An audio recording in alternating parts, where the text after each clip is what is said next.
Hello friends, welcome to Dan Law. In today's lecture series, we are going to study the nature, definition and meaning elements of the crime. Okay, crime. Nature of crime is here it has been written. Nature of crime, maintenance of peace and order is essential in any society for human beings to live peacefully and without fear of injury to the lives, limbs and property. This definition is given by the Jerome Hall. So there must be some external consequence, कुछ act होनी चाहिए, external consequence कुछ होना चाहिए, okay और harm और social interest कुछ पता चलना चाहिए कि हाँ हार्म हुआ है. The harm must be prohibited by penal law, जो हार्म हुआ है वो प्रोहिबिटेड होनी चाहिए पीनल लॉ के द्वारा. Means the act which you are doing, that act should be prohibited by the penal law. Penal law के द्वारा उस टेरिटोरी में प्रोहिबिटेड है. Okay, there must be conduct that is intentional or reckless action or inaction that brings the prohibited harm. Okay, there must be conduct that must be intentional, means the actus rea and mens rea, basic ingredients. So 4, there must be concurrence of the mens rea or a criminal intent. Mens rea, concurrence of mens rea or a criminal intent. There must be a concurrence of mens rea and conduct. Mens rea and conduct means the actus rea and the mens rea, elements of the crime. Without actus and mens rea there will be no crime. The legally prohibited harm and the voluntarily misconduct. यहाँ पे कह रहा है casual relation होनी चाहिए between, means the causal relation between the legally prohibited harm and the voluntarily misconduct. Voluntarily casual relation between the legally prohibited harm, the harm which is prohibited by the penal laws, and the voluntarily misconduct means according to section 39 of IPC. When you will read section 39, there it has been written that voluntarily means the willfully conduct. Okay. There must be legally prescribed punishment or threat of punishment, means there must be legally prescribed punishment or the threat of punishment. So Jerome Hall given the definition in these 7 stages. So remember these 7 stages and now come to the, in brief we can define crime as anything which is against the law of land. Some jurists leave this definition as anything which is against that law, but as we know law is not an universal concept, it varies state to state, country to country. So the complete definition will be anything which is against the law of land. Okay, anything which law is not a universal concept as a science, it is not a law of science. Here the law varies from place to place, territory to territory. For example, some acts are not offense in European countries, but some act may have serve punishment in Arab countries. Okay, mens rea is a Latin word which means evil intent, बुरा intent है कोई. Okay, the general rule applicable in criminal law is actus non facit reum nisi means sit rea. What is it? Act itself does not make a man guilty unless it is backed with intention. Okay, act does not make a man guilty unless it is backed or unless it is supported by the mens rea or intention. That is, the act itself does not make a man guilty unless his intention are so. The extensive of liability with respect to crime is dependent upon certain mental conditions.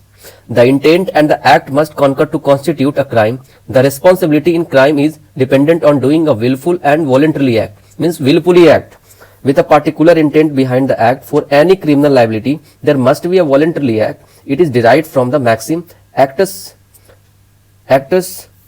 me in veto factus non est mens actus. This means that an act done by me against my will is not my act at all. Okay, if the act is done against your will, then that is not an act. Okay. Section 39 voluntarily defines. Section 39 of the code defines the term voluntarily. A person is said to do an act voluntarily when he causes it by means whereby he intended to cause it, or by means which at the time of employing those means he knew or had reason to believe to be likely to cause. Voluntarily means willfully. In earlier times, the criminal intention was entirely disregarded in respect of offences. Okay, in Serras D. Rudgen, so the court held that in every statute mens rea is to be implied unless the contrary is shown. Implied unless the contrary is shown. Is implied and unless the contrary is shown. In R versus Prince, Henry Prince was prosecuted for abducting a girl below the age of 16 years under the belief that she was above 18 years of age.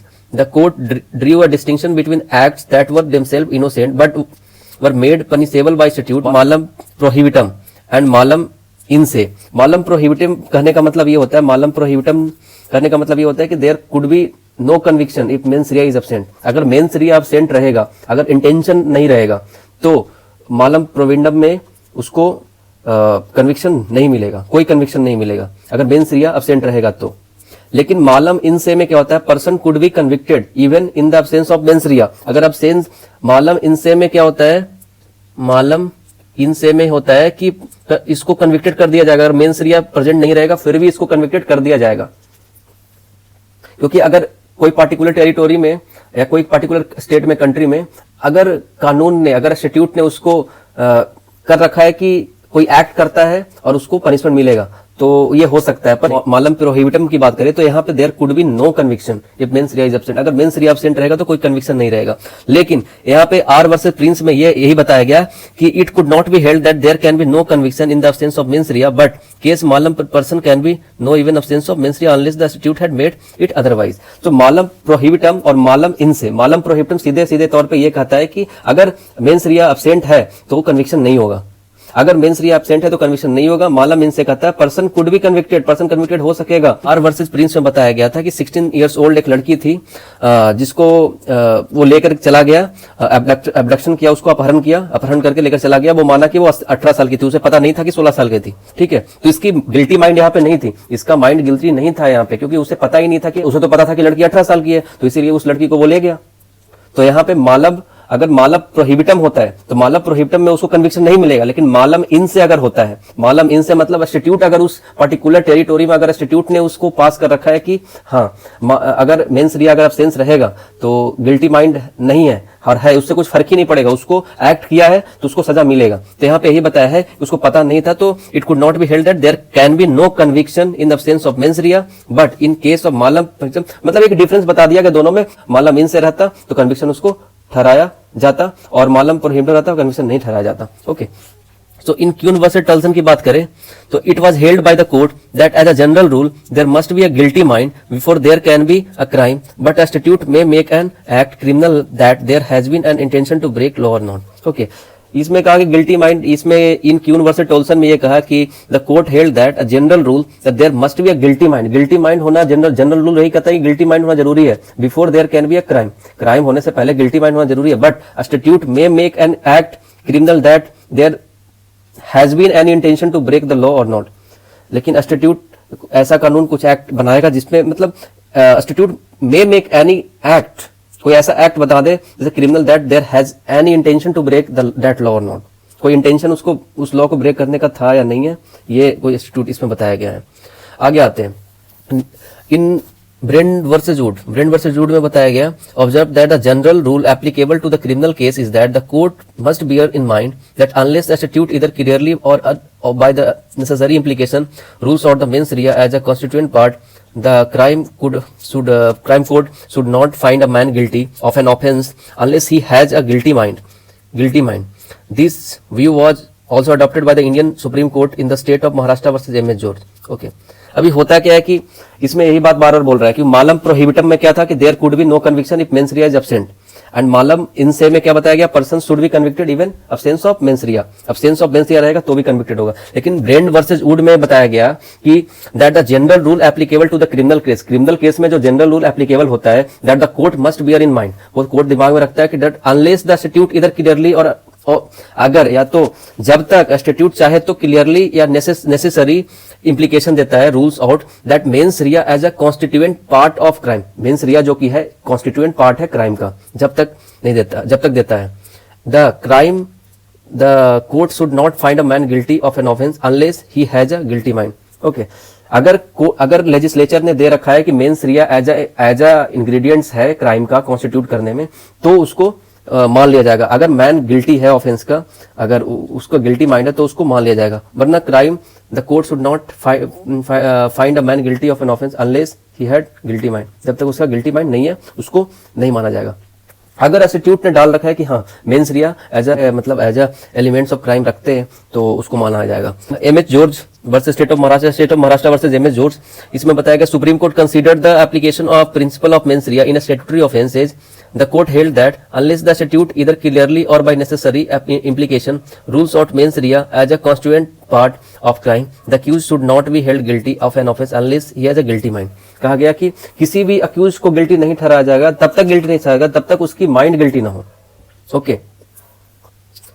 Supreme court in Nathulal versus state of Madhya Pradesh में कहा, all India record 1966, supreme court observe that mens rea is an essential ingredients of criminal offence.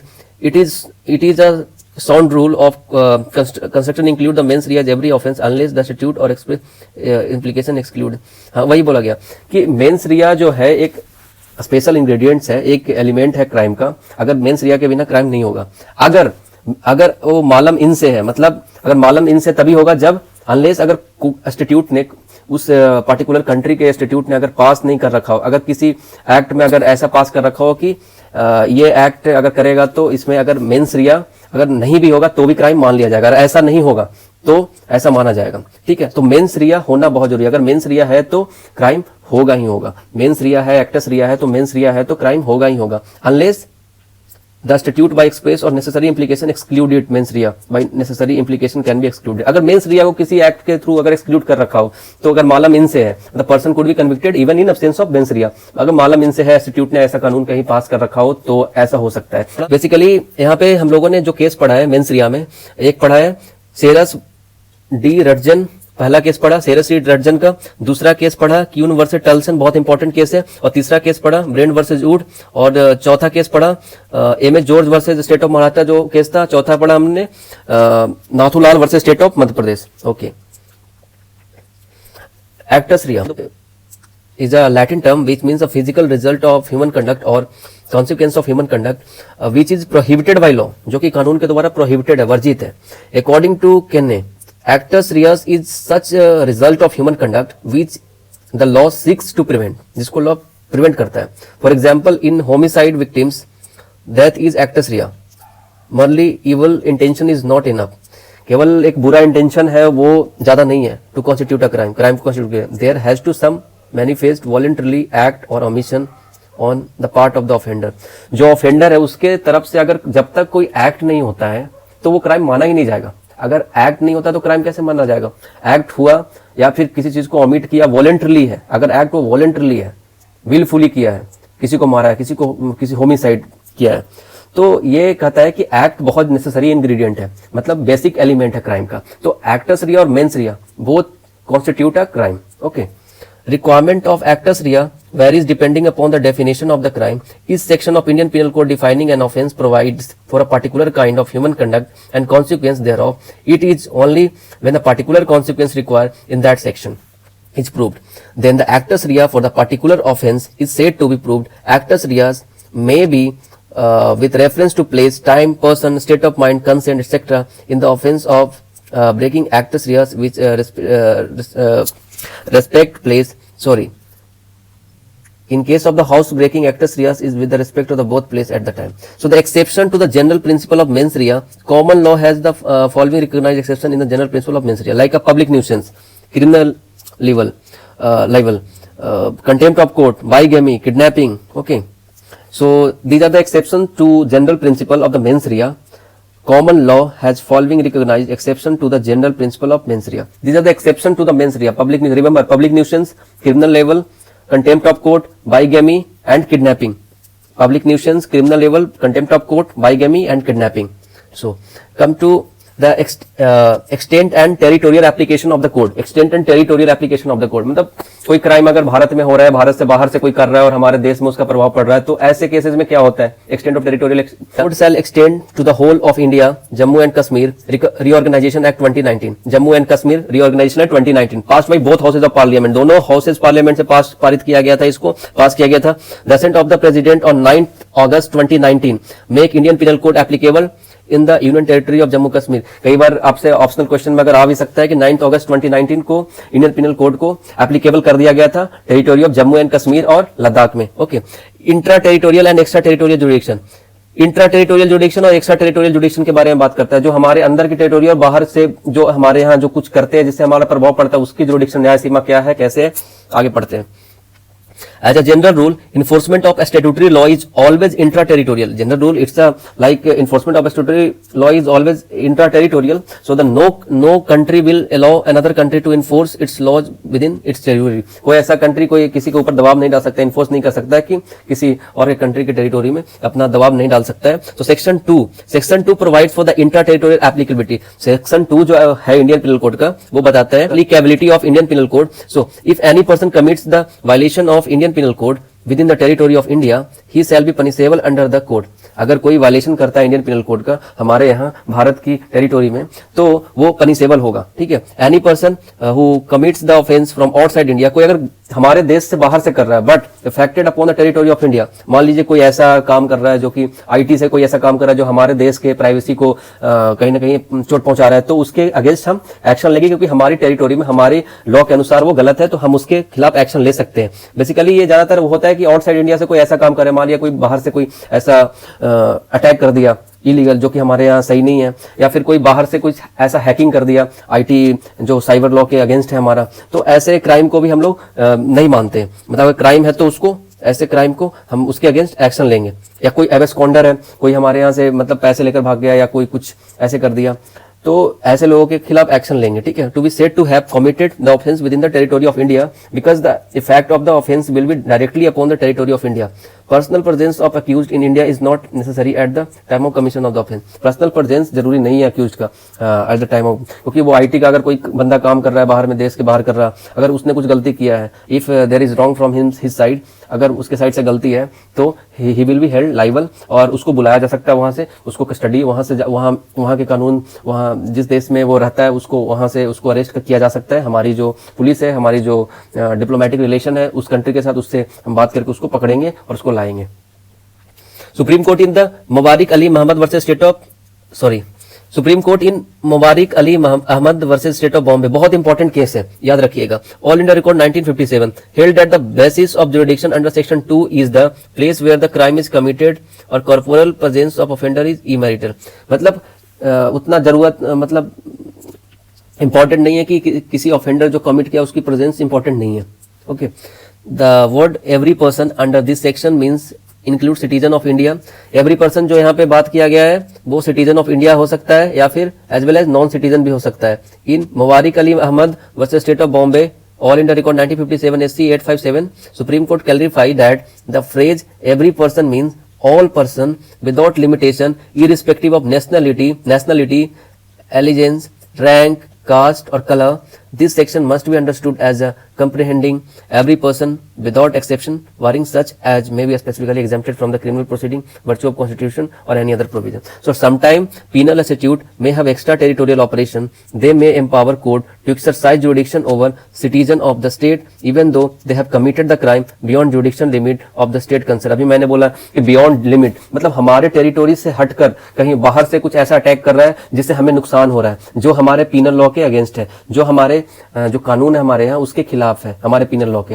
हमारा penal law अगर उसके ऊपर लगेगा तो उसको guilty ठहराया जाएगा, उसको कन्विक्ट करेंगे हम. हमारे यहाँ कोर्ट में उसकी प्रोसीडिंग चलेगी, उसकी प्रेजेंस जरूरी नहीं है. Section 3 read with 4 deal with extraterritorial application or code, that is when a person has committed a violation of the provisions of Indian Penal Code, territory of India, but will be punishable under the Indian Penal Code. Provision of this section, jurisdiction of the court India over the citizen of India beyond the territorial limits of India. Okay. Come here. Section 3 provides that an act constituting an offence in India shall also be an offence when committed outside India. जो act constitute किया जा रहा है India में shall also be an offence when committed outside India. अगर भारत के बाहर भी कर रहा है तो भी वो कमिट कर रहा है, उसको माना जाएगा क्राइम, ऑफेंस माना जाएगा. If any person liable under Indian law does act in a foreign country which is not an offence in that country but is an offence in India, he may be prosecuted in India. उसको भारत में उसको prosecute कर लिया जाएगा.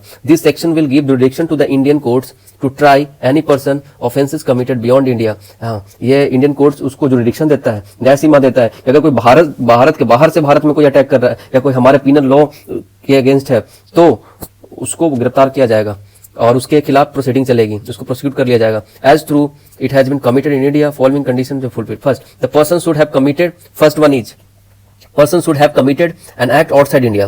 विच if committed in India would be punishable. अगर कोई व्यक्ति है जो कि भारत के बाहर कर रहा है कोई act which is committed in India would be punishable, जो कि भारत में कर रहा तो वो पनिशेबल होगा। Second, that person is liable under some Indian law, वो भारत के कानून के द्वारा लाइबल होगा to be tried in India for that offence. Okay, section 4 provides for the extension of the court to the extra territorial offence. Section 4 इसकी इजाजत देती है, सेक्शन 4 कहती है, प्रोवाइड करती है कि extension of court to the extra territorial offences, it provides that the provision of this code apply also to any offence committed by any citizen of India in any place without and beyond India. Okay, second बोलता है any person on any ship aircraft registered in India whenever it may be. ठीक है, अगर कोई हमारे ship है, कोई aircraft है, रजिस्ट्री है उसकी इंडिया में, अगर उससे कोई छेड़छाड़ कहीं भी करता है तो अगर उसमें कुछ दिक्कत होता है तो भी उसकी केस हमारे टेरिटोरी के अंदर ही चलेगी और उसको प्रोसिक्यूट किया जाएगा। अगर वो गलत किया है तो उसको प्रोसिक्यूट करके उसके खिलाफ प्रोसीडिंग चलेगी।